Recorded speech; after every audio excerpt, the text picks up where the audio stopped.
Hello, fellow Unists. It's Nick here. If you've watched parts 1 and 2, you'll know that this series deals with kind of fundamental issues to Christianity. So I just want to do a quick preface because part 3 is written quite a bit more sardonically and cavalierly than the first 2 parts. If you are challenged or even just disagree with the points, you may find part 3 a bit more grating and aggravating because for some reason the author chose to write it more flippantly. So again, sincere theological discussion continues in the comments. I just want to let you guys know that I don't have a woke take on Christianity.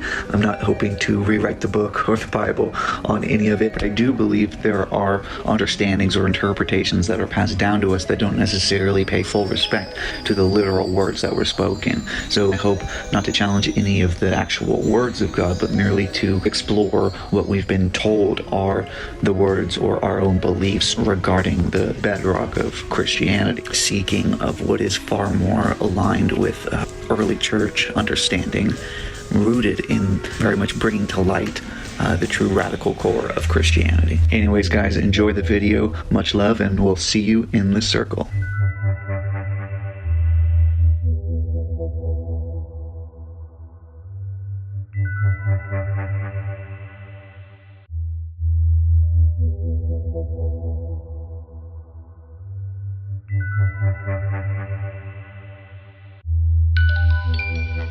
Hell is not a biblical concept. Part 3. How and when the idea of eternal torment invaded church doctrine, by Jacob McMillan of Brazen Church. We've covered quite a bit so far in our discussion on hell. We looked at every time the word hell is mentioned in scripture and discovered it basically isn't ever. And then we looked at every passage seeming to suggest eternal torment and found how poorly we understand stuff that wasn't written to us. But get excited because like Jesus distributing wine at a wedding, we've saved the best for last. While our past work has established that the concept of hell can't be adequately sourced from the Bible, today we'll be looking at church history to see how hell lodged itself into Christian beliefs. We'll show you where on the timeline eternal torment became a thing people believed in. We'll look at the decidedly non-biblical sources where it originated. We'll even examine why it stuck around. But first, if you haven't read parts 1 and 2, you might still be thinking hell is a biblical concept. If so, cancel your plans this week, start brewing some coffee, and download what is essentially a moderate-length ebook via the form below. For our discussion today, we've partnered with Julie Ferwada, author of Raising Hell, Christianity's most controversial doctrine put under fire. The following article includes excerpts from Raising Hell that have been Brazen Churchishly adapted for you guys. At the end, we'll tell you how to get a free copy of Julie's exhaustively researched and incredibly well-sourced book, The Irony of Orthodoxy. When you begin to study church history, you quickly realize that Orthodox Christianity is an oxymoron. We are not referring to the proper noun here, as in the Orthodox Church, but to the common noun. Merriam-Webster defines orthodox as conforming to established doctrine, especially in religion. You might also hear it defined as right doctrine. People tend to have this idea that there is an orthodox doctrine, that there are certain truths and doctrines that have always been peacefully and consensually agreed upon and accepted by the majority of people like us throughout all the centuries. And as the story goes, various groups of heretics have attempted to tamper with this right doctrine throughout history, only to fail miserably as the truth remained undiluted over the centuries. These are the assumptions many of us grew up believing. We were handed an absolute narrative, told that it has withstood the test of time, and invited nicely to never question it ever, or else. Mainstream Christianity wants us to think there has always been a harmonious consensus, and those who question are not simply disagreeing with the pastor Oh no, you are going against 2,000 years of what those who follow the Spirit of God have always believed and accepted as truth. While tradition and orthodoxy have been instrumental in preserving certain truths, and indeed there is a profound beauty to be found in sacramental liturgy, the reality is that for centuries, Christian orthodoxy preserved itself through fear and control, opting to protect its doctrinal truth through the active suppression of opposing ideas. What's particularly ironic is that the modern evangelical church tries hard to distance itself from the teachings of the Roman Catholic Church, while the core of its theology comes directly out of the councils, doctrines, and creeds established by the early Roman Catholic and Latin Church. The truth is that since the very beginning, church history has been rife with unrest, conflict, and even bloodshed, primarily over matters of establishing orthodoxy. And with today's easy access to the annals of church history, it's time for us churchgoers to rethink the myth of orthodoxy and begin reevaluating what we've been taught. For instance, many Christians insist that if you question hell, you are rejecting what has always been agreed upon by the church. Yet the doctrine of eternal torment was not a widely held view for the first 5 centuries after Christ, particularly in the early Eastern Church, the church of the early apostles and church fathers such as Paul, Clement of Alexandria, St. Gregory of Nicaea, Origen, and others. What we do see during this time is the expansion and proliferation of pagan myths about the afterlife, which were then repackaged as eternal fiery torment in the Western Catholic Church, primarily by Latin theologians and church leaders from Rome. It seems this was most likely motivated by political expediency. The idea of eternal torment was a prime tool for controlling the average churchgoer with fear, and was congruent with secular mythologies of the time. Later, pop culture added fuel to the fire, pun intended, through imaginative works like Dante's Inferno, the Divine Comedy. That awkward moment, eternity, slipped in. The invasion of hell into church doctrine ultimately starts with the invasion of eternity. As we discussed in part 2 of our Hell series, words like eternity, eternal, everlasting, etc. don't truly exist in Scripture. Rather, these words are derived from the root word aion, which means an age or eon. Take a phrase like AIONIOS ton AIONON. This phrase shows up several times in the Greek New Testament and has been traditionally translated as forever and ever. But here's the problem. Aion means age, not forever.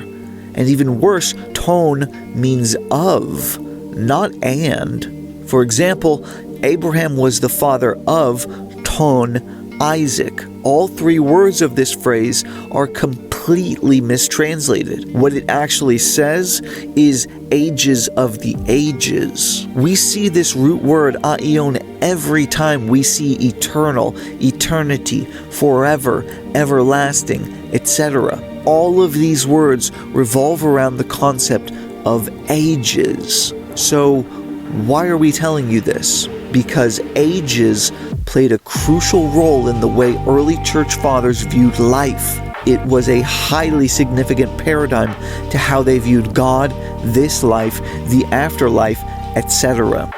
Due to the history of the biblical text and the numerous influences in its popular translations, we've been left with a very Plato-esque focus on this concept called eternity. But that was not the paradigm of the Orthodox Church until St. Augustine, a student of Plato, funneled Christian doctrine through Plato's teachings of the eternal soul. Plato made several philosophical arguments that have ironically come to define our mainstream Christian paradigm. First, Plato believed that the soul was separate from the body and that the soul was fundamentally pure but tends to become deformed through association with the body. Second, like his teacher Socrates, Plato believed that the soul itself was immortal, thus necessitating an eternal destination for the soul after the body dies. Third, Plato proposed that good actions result in a reward in this life, but more importantly, a greater reward after death. Similarly, bad actions result in consequences in this life, but even greater punishment after death. Hey guys, it's Nick here with a reader's note. The writer here, is summarizing Plato and Socrates' philosophies into, 3 bullet points. It's much more extensive than this, but generally he's on the right track, although 3 plays less of a part than you might think as a Christian familiar with the fallacy of good works saving a person. So, anyways, let's continue. Plato linked some of his ideas to prevailing Greek mythology, including the locations of Hades and Tartarus. In Greek mythology, Tartarus is the location deep below Hades, where the Titans were enslaved and the wicked were tormented. According to Plato, this is where divine punishment was meted out. It is of this philosopher that St. Augustine remarked, "The utterance of Plato, the most pure and bright in all philosophy, scattering the clouds of error." These ideas proposed by Plato are not from the Bible, they are Greek philosophy, but we have spent centuries reading them into the biblical text and even translating the biblical text through their lens. But if we go back before the time of Augustine, we find 5 centuries of church fathers who never carried this lens. If you'd like a more in-depth look at how eternity weaseled its way into Scripture, we've made this 13,000-word study on the topic available for download. How hell invaded church doctrine. The big point we are building up to here is that the early church fathers did not believe in eternal torment. We aren't talking about the first guy or 2 post-Paul. We are talking about the first 5 centuries after Christ. Let me repeat that just so we are clear. Eternal torment was not a pillar of church doctrine for the first 5 centuries after Christ. Dr. Ken Vincent, retired psychology professor from Houston Community College and author of over 100 books in the fields of psychology and religion, notes, "The first person to write about eternal hell was the Latin West North African Tertullian, 160 to 220 AD, who is considered the father of the Latin Church. As most people reason, hell is a place for people you don't like. Tertullian fantasized that not only the wicked would be in hell, but also every philosopher and theologian who ever argued with him. He envisioned a time when he would look down from heaven at those people in hell and laugh with glee." Out of the 6 theological schools in Tertullian's day and beyond, 170 to 430 AD, the only school that taught the doctrine of eternal torment or hell to its students was the Latin Roman school in Carthage, Africa. 4 of the other 5 taught that through the death and resurrection of Christ, all people would be saved through restorative judgment and reconciliation in a plan of ages. This teaching was called universal salvation or universal reconciliation. Dr. Vincent says, "By far, the main person responsible for making hell eternal in the Western Church was St. Augustine, 354 to 430 Common Era. Augustine was made Bishop of Hippo in North Africa. He did not know Greek, had tried to study it, but stated that he hated it. Sadly, it is his misunderstanding of Greek that cemented the concept of eternal hell in the Western Church. Augustine not only said that hell was eternal for the wicked, but also for anyone who wasn't a Christian. So complete was his concept of God's exclusion of non-Christians that he considered unbaptized babies as damned. When these babies died, Augustine softened slightly to declare that they would be sent to the upper level of hell. Augustine is also the inventor of the concept of hell light, also known as purgatory, which he developed to accommodate some of the universalist verses in the Bible. Augustine acknowledged the universalists, whom he called tender-hearted, and included them among the Orthodox. So not only was Augustine somewhat the champion of the hell doctrine in the Western Church, he also had a major influence on the onset of religious bigotry and hate campaigns in the following centuries. In the 1907 book, Lives of the Fathers, Sketches of Church History in Biography, written by Frederick D. Farrar, who was chaplain in ordinary to the Queen of England, we read about Augustine. The advocacy of hell came primarily on the scene with Augustine. In no other respect did Augustine differ more widely from Origen and the Alexandrians, Eastern Church, than in his intolerant spirit. Even Tertullian conceded to all the right of opinion. Augustine was the first in the long line of Christian persecutors, and illustrates the character of the theology that swayed him in the wicked spirit that impelled him to advocate the right to persecute Christians who differ from those in power. The Dark Ages that bear the record of subsequent centuries are a damning witness to the cruel spirit that actuated Christians, and the cruel theology that impelled it. Augustine was the first and ablest asserter of the principle which led to the Albigensian Crusades, Spanish Armadas, Netherlands butcheries, St. Bartholomew's massacres, the accursed infamies of the Inquisition, the vile espionage, the hideous balefires of Seville and Smithfield, the racks, the gibbets, the thumbscrews, and the subterranean torture chambers used by the churchly torturers. Samuel Dawson, author of The Teaching of Jesus, From Mount Sinai to Gehenna, a faithful rabbi urgently warns rebellious Israel, says, "Most of what we believe about hell comes from Catholicism and ignorance of the Old Testament, not from the Bible. I now believe that hell is the invention of Roman Catholicism, and surprisingly most, if not all, of our popular conceptions of hell can be found in the writings of Roman Catholic writers, like the Italian poet Dante Alighieri, 1265 to 1321, author of Dante's Inferno, the Divine Comedy. The English poet John Milton, 1608 to 1674, author of Paradise Lost, set forth the same concepts in a fashion highly acceptable to the Roman Catholic faith. Yet, none of our concepts of hell can be found in the teaching of Jesus Christ. Following on the heels of Augustine, the greatest influence on today's hell theology via most modern Bible translations came from Jerome's Latin Vulgate.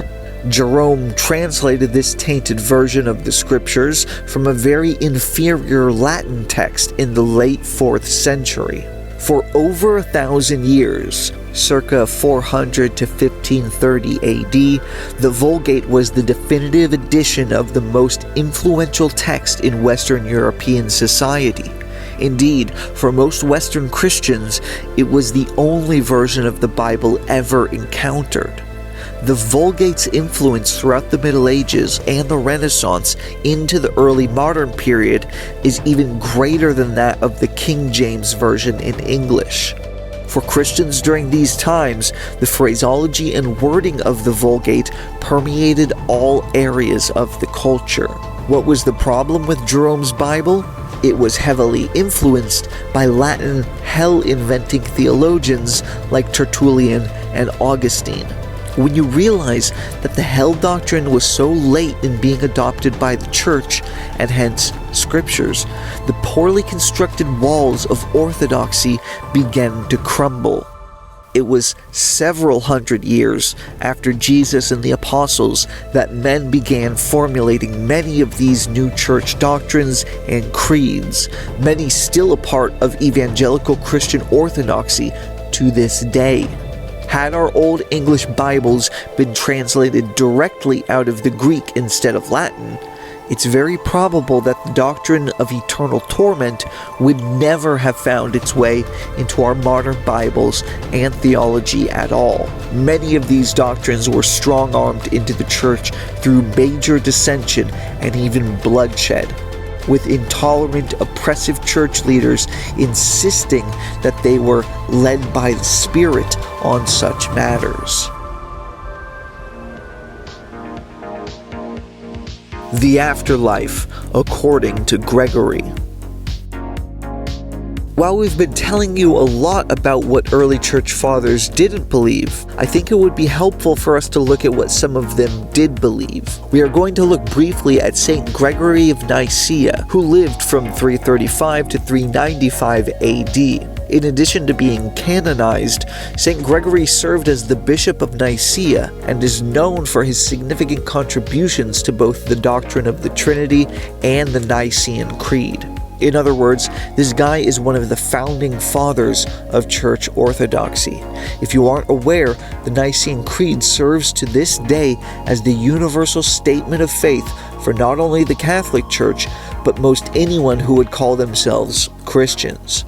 St. Gregory did not believe in eternal torment. What he did believe in was universal salvation, that all would ultimately be reconciled to God. For it is evident that God will in truth be all in all when there shall be no evil in existence, when every created being is at harmony with itself, and every tongue shall confess that Jesus Christ is Lord, when every creature shall have been made one body. St. Gregory, like many in his day, believed that we were on a progression through the ages, where at the end of the age, those who had purged themselves of evil in this life would enter into the blessedness of the age to come, while those who hadn't would be passed through the cleansing fire, after which they would also enter into the same blessedness. Whoever considers the divine power will plainly perceive that it is able at length to restore by means of the Ionian purging and atoning sufferings those who have gone even to this extremity of wickedness. And in another quote, "Wherefore, that at the same time liberty of free will should be left to nature, and yet the evil be purged away, the wisdom of God discovered this plan, to suffer man to do what he would, that, having tasted the evil which he desired, and learning by experience for what wretchedness he had bartered away the blessings he had, he might of his own will hasten back with desire to the first blessedness, either being purged in this life through prayer and discipline, or after his departure hence through the furnace of cleansing fire." In other words, St. Gregory is saying that God gave us free will so that in tasting evil we would realize how wretched it is and hasten back into a righteous state of blessedness.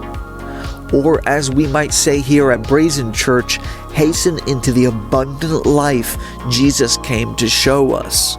And that this hastening to blessedness will come either in this life through prayer and discipline, or in the life to come by passing through cleansing fire. This isn't a renegade theologian firing shots at Christendom thousands of years into orthodoxy. This is a founder of orthodoxy. This is a man responsible for forging the unifying statement of faith for all of Christianity. This is a man who attended the first ever council of the church in Nicaea. And this man, this founder of the faith, not only shows no traces of a belief in hell, he actually believed all would be saved. And while not all of his contemporaries shared his belief that all would be saved, the opposing belief was that the wicked would be destroyed, not tormented forever.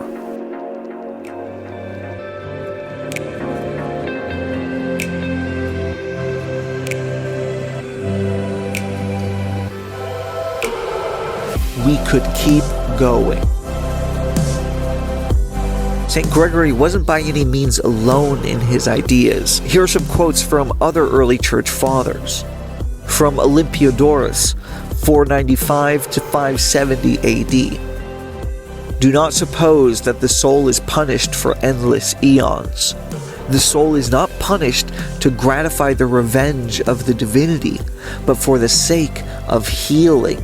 The soul is punished for an Aeonian period, AIONIOS, calling its life and its allotted period of punishment its eon. From Diodorus of Tarsus, 320 to 394 AD. For the wicked there are punishments, not perpetual, however, lest the immortality prepared for them should be a disadvantage, but they are to be purified for a brief period according to the amount of malice in their works. They shall therefore suffer punishment for a short space, but immortal blessedness having no end awaits them. The penalties to be inflicted for their many and grave sins are very far surpassed by the magnitude of the mercy to be showed to them. From Irenaeus of Lyons, 130 to 202 AD. Wherefore he also drove him out of paradise, and removed him far from the tree of life, not because he envied him the tree of life, as some dare assert, but because he pitied him, and desired that he should not be immortal, and the evil interminable and irredeemable. From St. Jerome, 331 to 420 AD. In the end and consummation of the universe, all are to be restored into their original harmonious state, and we all shall be made one body and be united once more into a perfect man, and the prayer of our Savior shall be fulfilled, that all may be one. From Theodore of Mosuestria, 350 to 428 AD. The wicked who have committed evil the whole period of their lives shall be punished till they learn that, by continuing in sin, they only continue in misery. And when, by this means, they shall have been brought to fear God, and to regard him with good will, they shall obtain the enjoyment of his grace. From Clement of Alexandria, 150 to 215 AD. We can set no limits to the agency of the Redeemer to redeem, to rescue, to discipline in his work, and so will he continue to operate after this life. We could keep going, but just click here if you'd like to read more quotes. Conclusion. It shocks me to hear people argue that the doctrine of hell has been the definitive belief of Christendom since the days of the New Testament. Such a claim demonstrates a fundamental ignorance of church history and is a testament to how extensively St. Augustine's doctrine influenced the Orthodox Church. The idea of eternal torment comes primarily from Greek thought, a merging of mythology and the ramification of belief in an immortal soul. For 5 centuries, Christian doctrine remained unaffected by hell, until St. Augustine forcibly inserted it into orthodoxy, using a combination of power and violence to ensure its survival. Since that time, we've seen the gradual evolution of Christian doctrine in and around this concept. Until today, the average believer has no idea that the concept of eternal torment isn't even biblical. This doctrine of hell has been used for centuries to control the masses with fear. Today, it prevents the world, both Christian and non-Christian alike, from seeing a loving Father. A Christianity with hell is a Christianity that must inherently be full of fear. And yet 1 John 4:18 tells us, there is no fear in love, but perfect love casts out fear. For fear has to do with punishment, and whoever fears has not been perfected in love. A Christianity without hell is a Christianity without fear. And that's the Christianity I hope our series has freed you to enjoy. or at least freed you to consider. Links either to purchase or just download Julie Ferwerda's book Raising Hell are in the description of this video, as well as the footnotes to this article. Thank you for watching. You can support the channel either via Patreon, Venmo, or crypto. Links are all in the description. Follow us on social media at @AIONIOS. Stay blessed up. But other than that, there's really not much else to say other than we will see you in the circle.